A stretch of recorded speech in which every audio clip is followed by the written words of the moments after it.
का कटोरा बन जाएगा। दुनिया की सबसे पुरानी पर्वत है अरावली पर्वत। यह एक मोड़दार पर्वत है और इसकी लंबाई गुजरात से लेकर हरियाणा दिल्ली तक जाती है। अरावली पर्वत दुनिया में सबसे पुरानी है, करोड़ों साल पुरानी है ये पहाड़ियां और मोड़दार पर्वत है। और इसको हवाओं ने इतना घिसा है, इतना घिसा है कि आज ये थोड़ी मोड़ी पहाड़ियां कहीं कहीं बची हुई है। आप कभी कुंभलगढ़ का किला जाके देखिएगा, फिर आपको समझ में आएगा कि मेवाड़ के और जो उधर के राजा थे वो कितने उनके किले मजबूत होते थे। कभी चित्तौड़गढ़ का किला देखेंगे, इवन रायसीना हिल्स की पहाड़ी देखें, लाल किला तक का ये जो रायसीना दिल्ली बसा हुआ है, सब अरावली पहाड़ियों पर ही बसा हुआ है। अब अरावली पहाड़ियों में होता क्या है कि हरियाणा को अपने मन से माइनिंग कर लेता है, कहीं गुजरात में माइनिंग हो जाती है, कहीं राजस्थान में माइनिंग हो जाती है। तो बालू माफिया उन पत्थरों को तोड़कर, छोटे पत्थर बड़े पत्थर का तोड़ा तो सड़क में बेच दिए, मीडियम साइज का तोड़ दिया तो फर्श बना ढलैया करने में तोड़ दिए, उससे छोटा बजरी तोड़ा बालू बनाने एक महीन कर दिया तो बालू बन गया।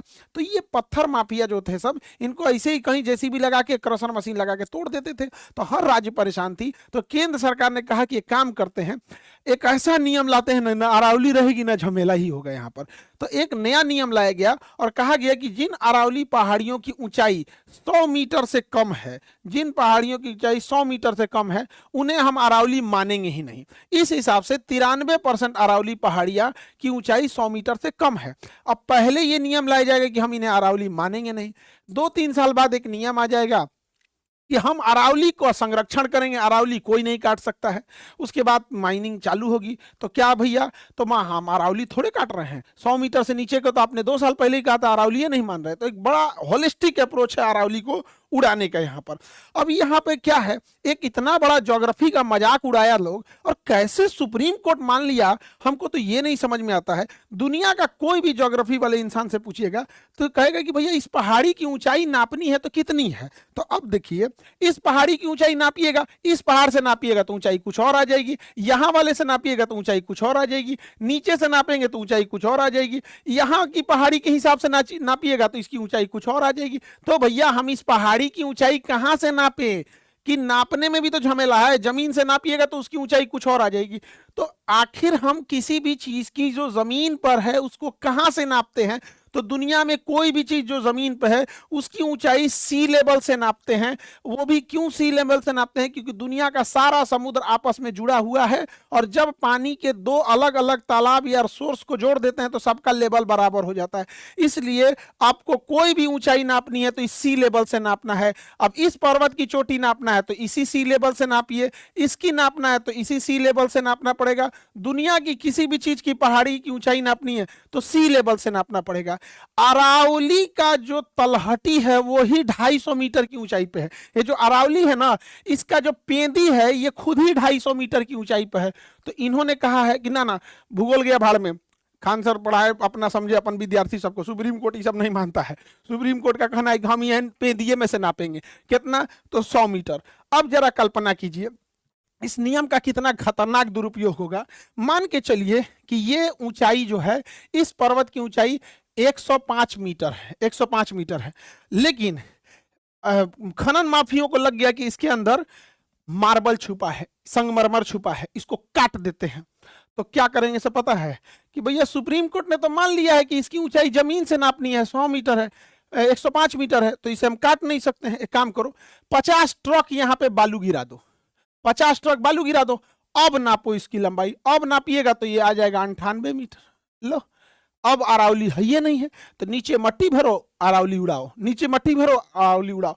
ये कैसे सुप्रीम कोर्ट मान लिया और सरकार कैसे ये बात मान ली कि ज्योग्राफी का आदमी मुंह ताकते रह गया टुकुर टुकुर, कि पूरी दुनिया में हम लोग पढ़ाए सुबह से शाम तक कि समुद्र तल से लंबाई नापी जाती है। सुप्रीम कोर्ट हम लोग का लड़का हम लोग से सवाल पूछ रहा है, सब विद्यार्थी सब, एक सर आप पढ़ाए थे कि दुनिया में किसी भी चीज जो नेचुरल चीज है उसकी ऊंचाई नापने के लिए हम लोग सी लेवल करते हैं। सुप्रीम कोर्ट को पता नहीं क्या हो गया। अच्छा, ये लोग करते क्यों हैं? जैसे यहाँ से इस पहाड़ को काटनी है तो सी लेवल से, इस समुद्र तल से इस पहाड़ की ऊंचाई 250 मीटर से ज्यादा है, लेकिन नीचे से देखिएगा तो आपको लगेगा कि भैया ये तो 80 मीटर के आसपास है। तो इन्होंने क्या किया, कहा कि समुद्र तल से नहीं नापेंगे, यहां से नापेंगे। अब इसको क्या करेंगे ये लोग, पहले तोड़ेंगे लोग, उसके बाद इस क्रशर मशीन में डालेंगे, बड़ा पत्थर बनाएंगे, बड़ा बड़ा, तो सड़क के नीचे बेचेंगे सड़क बनाने के लिए, और छोटा तोड़ेंगे तो घर की ढलैया में, और क्रश कर देंगे तो बालू हो जाएगा। तो पहले इतना बड़ा तोड़ो, फिर थोड़ा करो, ऐसे ऐसे करो। आप इनको पहाड़ मिलता कितना है, ऐसे ही तोड़ लो पूरा पहाड़। आप गिट्टी खरीदने जाइए, बालू खरीदने जाइए, बजरी खरीदने जाइए, आपको कितना महंगा मिलता है। एक इंसान मिडिल क्लास पूरी जिंदगी कमाता है ना, तो घर बनवा पाता है, बेटी की शादी कर पाता है, बच्चों की पढ़ाई लिखाई कर पाता है। मुश्किल से वो गाड़ी खरीद लिया तो ठीक है, वो भी बढ़िया, बीमार पड़ा तो मिडिल क्लास की पूरी जिंदगी खत्म हो जाती है। और ये लोग पहाड़ काट के अमीर हो जाते हैं, और ये बड़ी बड़ी बिल्डिंगें बनती हैं। कभी सोचे इन बिल्डिंगों का पत्थर कहाँ से आया? यहीं सबसे आता है। दिल्ली में कौन सा यमुना नदी से बालू निकलता है? वही अरावली काट के निकाल के बालू बना दो, उसी से ढलैया कर दो, और बड़ी बड़ी बिल्डिंगें बन जाती है। अरावली जिस दिन कट गया, जिस दिन ये अरावली पूरा कट जाएगा, आप कभी सोचिए, अरावली पर्वत जो ऐसे है, तो मानसून जब समुद्र से आता है तो मानसून को ये अरावली स्पीड ब्रेक का काम करती है, उसका स्पीड धीमा कर देती है। और ये मानसून उत्तराखंड में बड़ा धीमा जाके टकराता है, धीमी गति से। और अगर ये अरावली नहीं रहेगा, 2013 में यहां से आने वाली मानसून बहुत ज्यादा हाइट पे ऊपर निकली थी, जिस वजह से अरावली नहीं रोक पाई थी, तो उत्तराखंड में तबाही आ गया था, पूरा तहस नहस हो गया था। मानसून अचानक पहुंच गया था, और उत्तराखंड के आदमी शांति से बैठे, भाई दह जाओगे लोग यहाँ पे, बात समझिए, अरावली नहीं रहेगी तो कोई रोकने वाला नहीं है। 2013 के भूकंप में इतने लोग मरे थे, ये तो मंदिर बच गया, वो भी देखिए किस देवता का मंदिर था। हमको लगता है देवता का भी प्रभाव पड़ता है, कोई कम शक्तिशाली रहता तो नहीं हो बच पाता, इतना विशाल वहां था। तो महादेव का मंदिर है, कौन तोड़ सकता है? तो इस वजह से उतनी विशाल तबाही को भी रोक लिया। अब अरावली अगर हटा देंगे तो हर साल उत्तराखंड में तबाही आएगी। और इतना ही नहीं, सोच रहा हम यूपी बिहार वाले बाढ़ में डूब जाएंगे, कहेंगे कैसे? तो देखिए, अगर ये अरावली यहाँ है तो ये अरावली क्या करती है, यहाँ से जो बालू होता है वो उड़ के जाता है, तो मध्य प्रदेश में नहीं पहुंच